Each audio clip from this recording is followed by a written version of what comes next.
Guys, this is it. Our visas are expiring soon. Dumating kami sa Canada 2023 at nakaplano yan lahat. I felt like we were prepared enough kasi pinag-aralan ko talaga yung process. But now, our countdown is on. Sa dami na nagbago sa policies ng IRCC, it almost ruined everything for us. Rewind lang tayo ng konti. Nung dumating kami dito, the plan was simple. So, nag-enroll si Mike sa 2-year diploma course. So, that granted him a study permit at nabigyan din ako ng spousal work permit. Tapos kasama namin yung anak namin na naka-temporary resident visa. Tapos dati, kapag 1 year yung program mo, 1 year PGWP ibibigay sa'yo. Also, may mga special cases naman yan na pwede kang mabigyan ng 3 years na PGWP kahit 1 year lang yung study mo. Pero generally, 1 year program equals 1 year PGWP. Tapos kapag 2 years naman yung study mo, automatic na 3 years naman ang ibibigay na PGWP sa'yo. At dahil 2 years ang program ni Mike, 3 years din dapat yung PGWP niya. So, in total, meron kaming 5 years na valid stay dito sa Canada.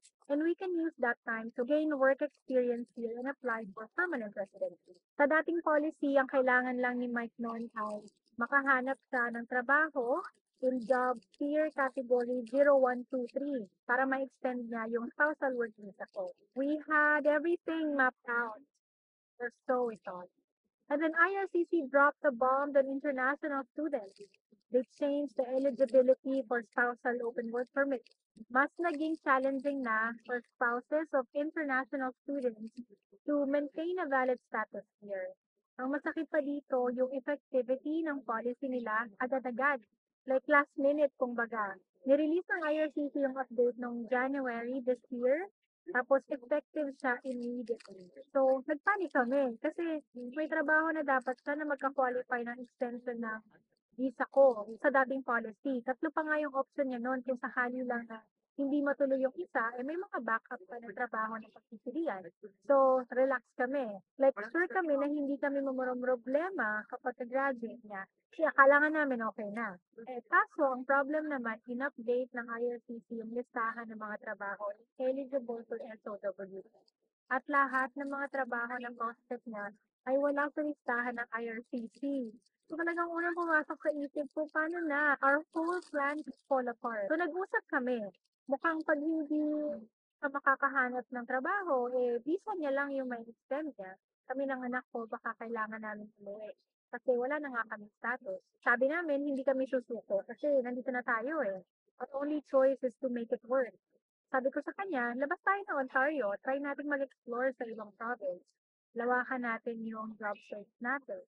Like buong Canada na, kahit saan. Basta makahanap ka ng trabaho na makakapag-extend sa visa natin tatlo. Sakto, may kaibigan kami na nandito din sa New Brunswick. Nasa New Brunswick naman siya. Kinausap namin ang hindi kami ng referral sa trabaho. So, nagpunta kami doon para ma-feel namin ano ba yung pakiramdam pag nasa New Brunswick ka. Ang isa lang yung masasabi ko, ang ganda ng New Brunswick.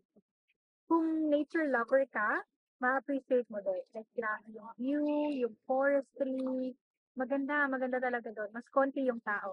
Nasa 188,000 yung 2024 population sa Moncton, New Brunswick. Dito sa Ottawa, Ontario, nasa 1.5 million yung 2024 population. Ang laki ng difference, di ba? Kaya talaga namang challenging na ma-PR dito sa Ontario kasi madami din talagang tao dito. So kung by region yung pag-uusapan natin, yung kabuuan ng Ontario Province, 16 million, quarter 4, 2024 population. Samantalang sa province naman ng New Brunswick, 857,000 lang. So, ikumpara mo naman, 16 million sa 857,000. So, mas may chance ka talaga na ma-PR sa province na may mababang population. At saka yung New Brunswick, part yan ng Atlantic region sa Canada. So magkakasama yan sila, PEI, Newfoundland, and Labrador, Nova Scotia. Yan, kasama yung New Brunswick sa Atlantic province. Isa sa mga popular PR pathway nila yung Atlantic Immigration Program at marami ng Pinoy na PR through that pathway. Yung isa pang option namin, kung mag-stay naman kami dito sa Ontario, lipat tayo sa rural area. Kasi sayang naman yung 2 years na inaral ni Mike dito sa Ontario. Qualified siya sa International Student Scheme under Ontario Immigrant Nominee Program o yung OIMP. At may kanya-kanyang International Student Scheme per province. Para ma-qualify ka, dapat dun ka sa province na yon mag-aral. So kung lilipat ka ng ibang province, sayang naman yung isang pathway na yun para ma-PR. Unless meron kang mas magandang PR pathway para sa'yo, na may mas mataas na chance na ma-invite ka for permanent residency, eh mas magme-make sense lang na lumipat ka sa ibang province. Tapos nag-launch yung IRCC ng bagong PR pathway for rural communities. It offers permanent residence to skilled workers who want to work and settle in rural and more remote communities. May mga communities doon na nasa Ontario. Tapos exempted ka na sa work experience requirement kapag ka international student ka. Nag-graduate from Ontario. Ako naman, I am a licensed mutual fund representative and pwede naman ako magpalipat ng trabaho sa ibang province. Sabi ko, kahit saan, apply lang ng apply. Nagsabi na rin ako sa manager ko na may chance nga na lumipat kami ng province. And sabi niya, isusupport naman daw niya ako at mabibigyan naman ako ng recommendation para makalipat ako. Grabe din talaga yung power of networking dito. May mga time din talaga na mas mapapabilis yung pagkahanap mo ng trabaho kung meron kang referral. Kung may backer ka, kumbaga. Sabi ko, sige, lahat ng kakilala natin, kausapin natin. Alam mo, ang hirap makatulog sa gabi kasi wala kang peace of mind. Tapos, nakikita ko sa anak ko na talagang nag enjoy siya dito. Sabi ko, ilalaban talaga namin to na makapag-stay kami dito sa Canada. And you know, God moves in mysterious ways talaga. Na-invite si Mike for interview and the good news, si Karen. Nakapasok siya. Tapos, pasok pa sa listahan ng mga eligible na trabaho yung trabaho niya para ma-extend yung spousal work permit ko. So, isang malaking relief talaga yun para sa amin. Although, ibang industry na yung napasukan niya. From IT, naging property and building management na. And I think binigay din talaga to sa amin kasi dito sa bago niyang trabaho, merong housing benefit. At malaking factor yon.